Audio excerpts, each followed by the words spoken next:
Welcome to Miramar Today. My name is Stella Tokar, and I'm pleased to be your host for another great program that's going to bring you some information that you're not going to want to miss.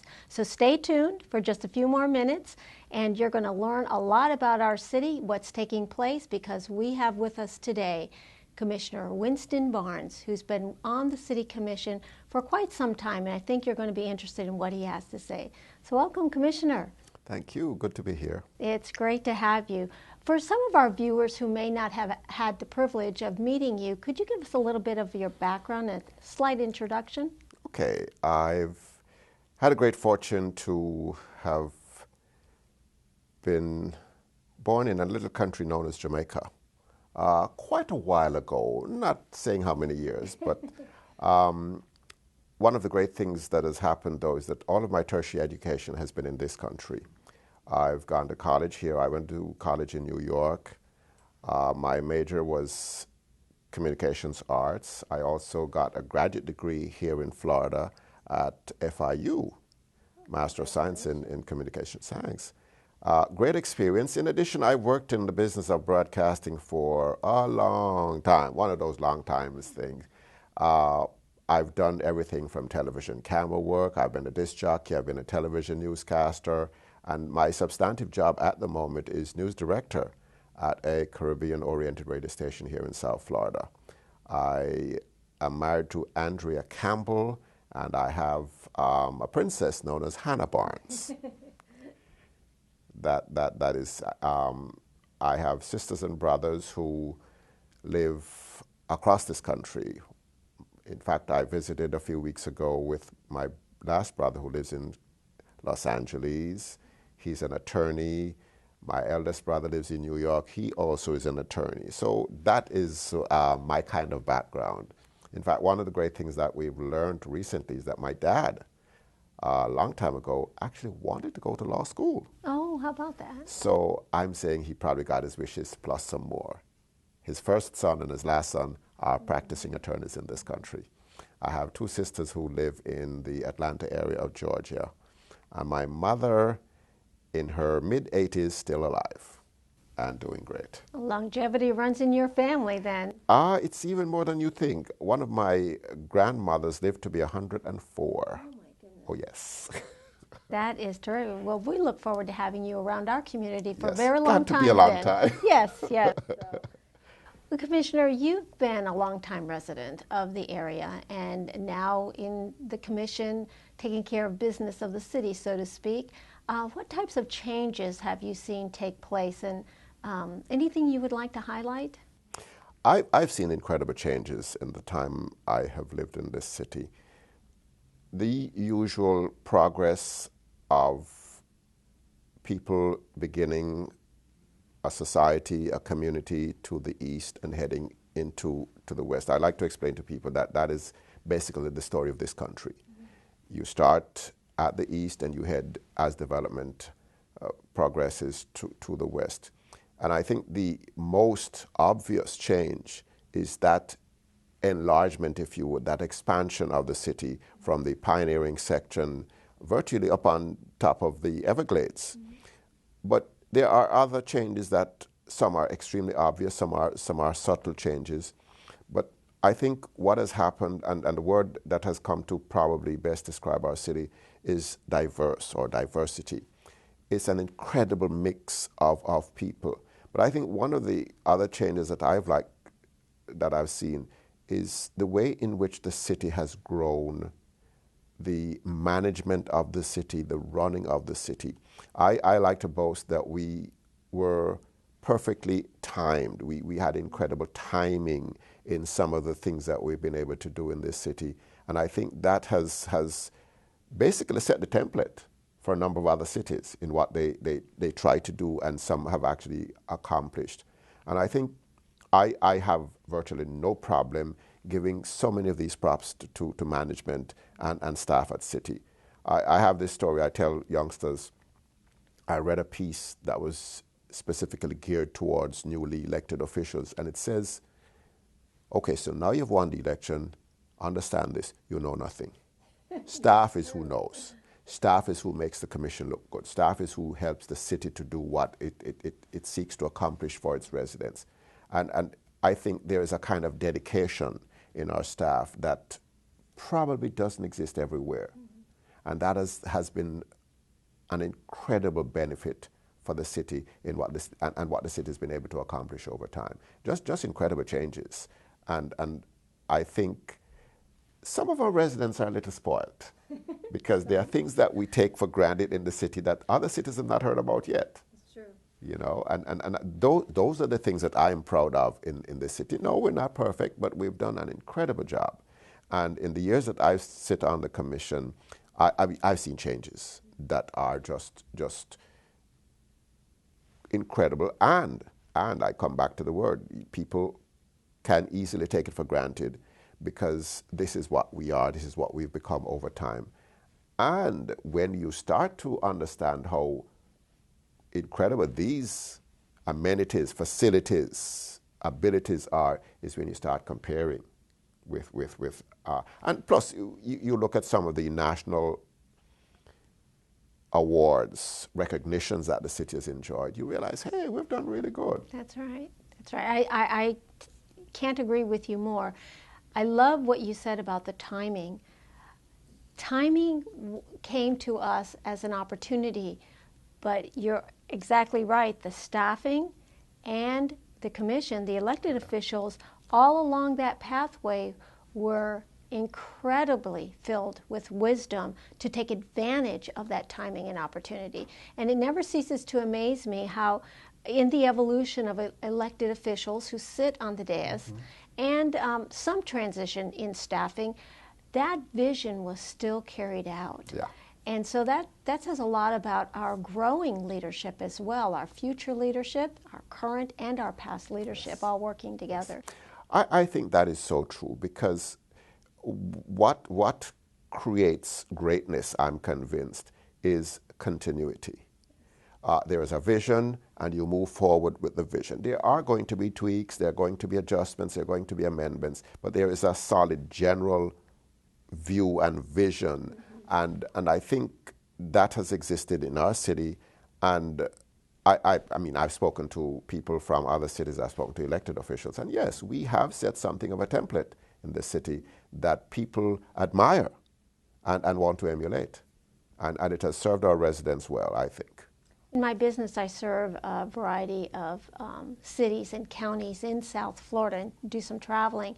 And Miramar has quite a reputation of how to do it. Yes. And how to seize the moment and move forward. Even through the recession, there were some great decisions made. In part, I think because our timing up to that point was so great.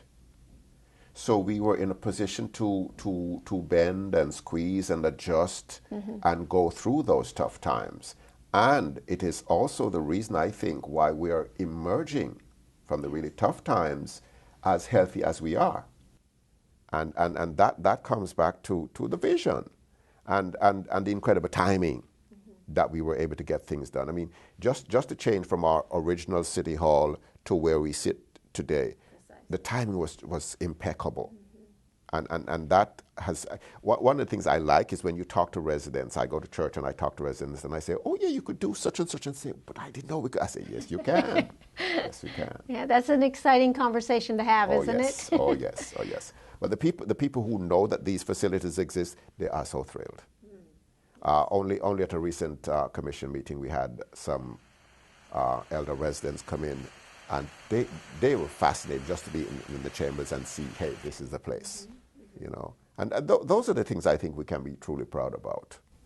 Well, I know the city residents are proud about many things, and we get a lot of feedback, I'm sure, on that. But talking about progression, one of the things that is noticed is the communication systems of the city, in particular the communication between city and residents. There have been a lot of changes and adjustments. Can you speak to some of those and why they're happening and maybe point out something? Well, one of my favorites has been our cable channel. Anyone connected with the cable channel will know that I've been on the case. I have been aware of the facilities and some of the restrictions we've had over time. And I've talked back and forth with our staff who work in this particular area. And only recently at a commission meeting, I noted how things have changed for the better. I think what it was, it probably needed direction. It has gotten that direction. And I think what has happened as well is that we've moved away from equipment that was restricting us to be a little more creative. And we've now moved to more modern equipment that allows us to do some of the things we couldn't do in the past. But I think what has also happened, and you are aware of it because you are involved with some of it, the content has changed. Content has changed, and anyone in broadcasting will tell you content is important. You have to have stuff available. And what is also satisfying is that residents are aware now of what our channel, our cable channel provides, and they, in fact, you get feedback as to what happens on the cable channel. And that is one of the things I feel strongly about. And when we had a number of challenges years ago as well, where hurricanes and that kind of dislocation is concerned, people began to be aware of our radio station as well. And the vital information it offers on a regular basis, but more so when there are those kinds of climate and weather challenges. But we've also, as a city, become more, what's the word, social media conscious. So we're on Facebook, we're on Twitter, and in fact, we're actually in the process of upgrading our MIS services as well, where the computer system is going to be holistic. Virtually everyone is going to be able to access information up to a certain level, which means that, especially for the youngsters, and some of us not so young who deal with Twitter and Facebook, we can go on and like things we do, and they're going to also tell us what they don't like us doing. So in that sense, the city has grown and matured with the technological developments. In addition, I remember there was a time when, because of financial, economic restrictions, we kind of cut back on some of our publications. But I remember sitting in a commission meeting and us talking about using the reverse side of water bills. So people are getting information as much as we can. And institutions like schools, churches, they get constant reminders of events and so on from us. And of course, homeowners associations hear from us. Commissioners, we go to their meetings, we meet with them as HOAs. And there's that constant exchange, transfer of information, which I think is essential for a city, because the very word communications cannot denote one way. It has to be two-way. And I think we've created those avenues where we not only convey information to our residents, but they can respond to us as well. Smartphones have done an incredible job. We get our emails, we get our text messages and so on. There is that feedback. And I think, interestingly enough, the fact that our commission meetings, for example, are available on our cable channel, Channel 78, there are people, I think, who come in to say, okay, I've seen it on TV, now I want to see it in person. And that has, I think, continues and compounds the two-way communication that we've been able to create and progress with it here.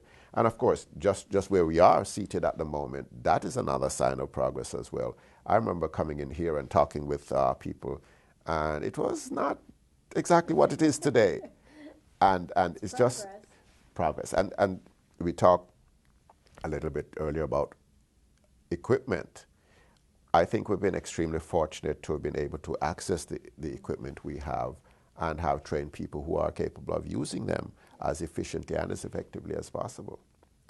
So those are some of the things that continue to make us feel good about what we try to do in the city and for our residents. Well, this is just another avenue and point for our viewers to make note of, that Miramar's on the cutting edge of its communication systems. Oh, yes. And they're being held accountable. As you said, the more we use communication, the more accountable we become. And the more feedback we're going to get, exactly. To the responses as well. So we want to make sure that our viewers know that we welcome your comments and your feedback.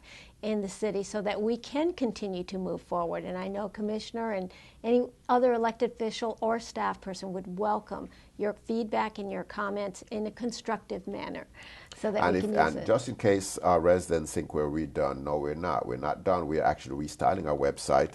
And that is one of the things that makes this city so exciting. You go to a website, it's one of the prettiest around.